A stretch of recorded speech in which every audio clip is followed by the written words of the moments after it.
So I am back with my fourth video.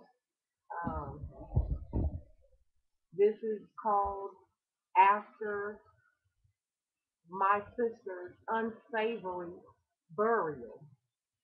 Um, the coroner's office said that my mom told me that they told her that she died of crib death.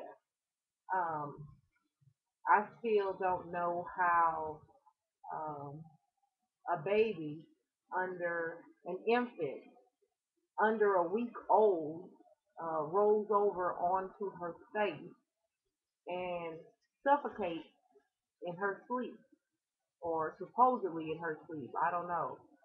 Um, Kenya was buried, and of course, a funeral took place, and my mom was still dealing with Kenya's dad, and they were on and off. Now, mind you, um, my mom lived in, my mom and I'm sorry, um, lived in Kenya's dad's parents, um, one of their properties. It was a home that sat right behind their home. So all the abuse and everything that she was enduring on a daily basis, um, you would think that they would have at least probably come to help her, being that their son was, you know, going through all these different issues. Either way, and that speaks nothing ill of them. I mean, I'm just lost on all the things that go on right up under people's nose, and it just goes past them. It's just so mind-boggling to me. However, um, my mom told me that about maybe a week later, um, her and Lynn, they would have their whatever type days, I don't know. And he was upset about not being able to, get high and whatever. So he left to go over to a friend's house. And, he was real mean and real abusive to my mother. So, it was almost like just a real bad, just a real dysfunctional um, relationship, if you will. Um, he left to go to a friend's house. He and the friend decided, I guess, to go see someone that they knew mutually, I suppose. I don't know. When they got there, um, Kenny's dad, his friend, they went to see another guy. Well, when they got to this guy's house, um, the guy's girlfriend was had cooked dinner, and my sister's father and his friend that went to this man's house decided that they were going to make a mockery out of what was on the stove. So they lifted the lid on this pot that was on the stove, and they were saying things like, "Oh, look at this shit," "Oh, this looks like some shit. I wouldn't eat this shit," and taking a spoon and putting it in there, and kind of like, yeah, what is this bullshit. And the guy whose house they were at supposedly asked them continuously, "Hey man, that's rude and disrespectful. My woman cooked that. That was our dinner, whatever. Don't play in our food like that." And they continue to, these are heroin addicts now, but they're grown men. They continue to do that, and the guy said that he wasn't going to tolerate them disrespecting his home. Um, so he pulled the gun out, and he shot my sister's dad and his friend, and he murdered both of them. Um, my mom said that one of her friends who was dating the guy that was with my sister's dad called her and asked my mom, come down to the emergency room with me. I just got a phone call from the hospital and I need to go down here to identify a body. They called me to identify this body, and I would like for you to go with me. So my mother said she goes down there. She said that they were sitting in the I guess I don't know, waiting room or whatever. And when they called the lady back there, who my mother went with, my mom just kind of was there for support, so to speak. So she kind of sat in the waiting room and waited for the lady to come from the back. She was waiting for her. And she said that the lady came out and was saying, they need you to come back here too. And I told them, that you were with me, so they need you. They didn't have to call you or anything. That you're with me. And she said that she went to the back. They were in the morgue. They went to the morgue or whatever, and my sister's dad and his friend were both in body bags. That they had been shot and murdered over something as minute as playing in somebody's food. Now, this is a week after um, Kenya's dad had asked my mom to put her in the tub with no water, just lay her in the tub and shut her up. He lost his life. So within 2 weeks, because I believe that my mom had some love for him. I could be wrong. I'm just going off of how she has expressed herself to me. Um,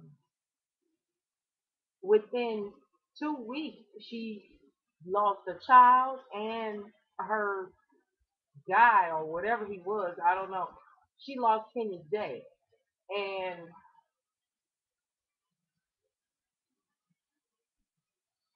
again, I mean, from she just was a mess. Some women still today would rather have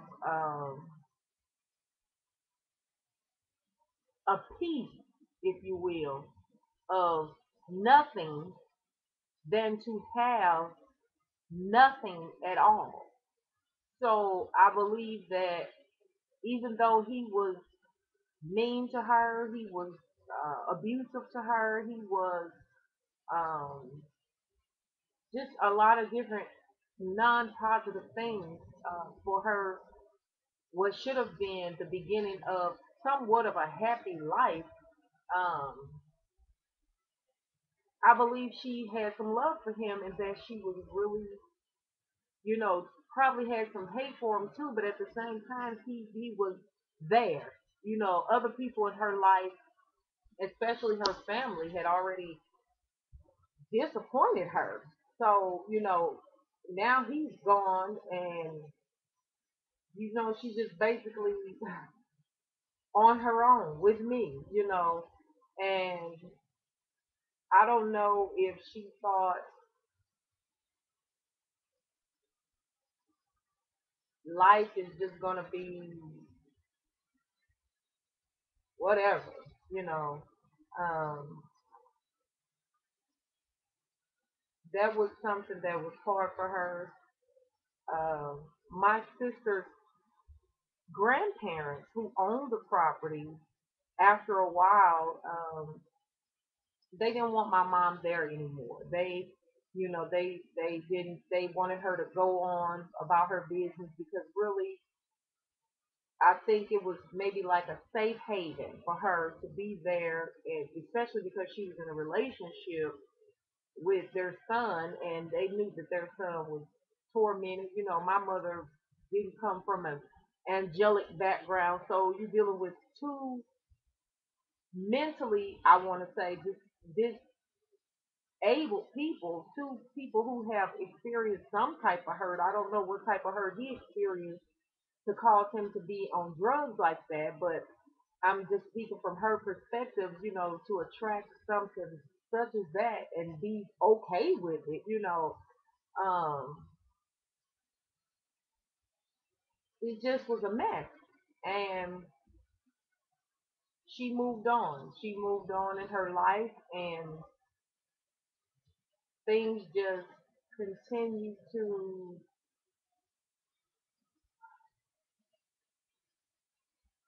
spiral out of control. I mean, they just spiral out of control. Now, for those who haven't watched my video called "Let the Burden Down," let my burden down. Um, I was born with scoliosis. My left foot was laying on my ankle when I was born, so I was a handicapped child. And so, you know, I don't know if she just felt like, you know, okay,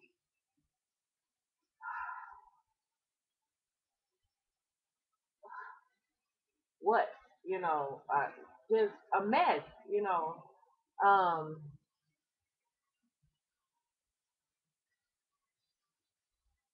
she got into another dysfunctional relationship uh, with a gentleman who was he was around maybe about a year older than my mom. He came from a single mother, and this man would be labeled as I got older as my father. You know, they would tell me that, you know, this is my dad, and, you know, that his mom was my grandmother, and his his only brother was my uncle, and, you know, and I believed them. I was a child. I didn't know any better. You know, I met these people when I was about 4 years old, my earliest memory of them, and they were my family. You know, that's all I knew. I thought that was my dad. I thought that was my uncle. I thought that was my grandmother. Whatever they told me is what I believed. And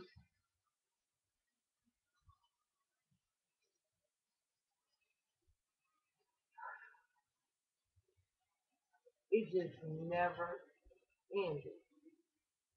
Um, the lady who they told me was my grandmother, she worked at a packing house, um, you know, packing meat, and she, I guess the packing house closed. She retired or whatever happened, and she had a little side hustle where she would sew women's clothing, and she was a drug dealer. Um, she also prostituted women, you know, and this is who I believe was my grandmother. Um, I didn't know who my real father was. I never questioned it because I thought I was around my, you know, my real father. Um,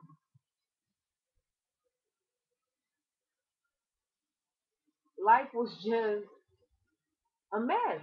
I mean, I was constantly being abused, physically abused, just beat on all the time for anything. My mother would, she would be depressed and just, instead of letting me go outside, she would just want me to sleep all the time. You know, she slept all the time.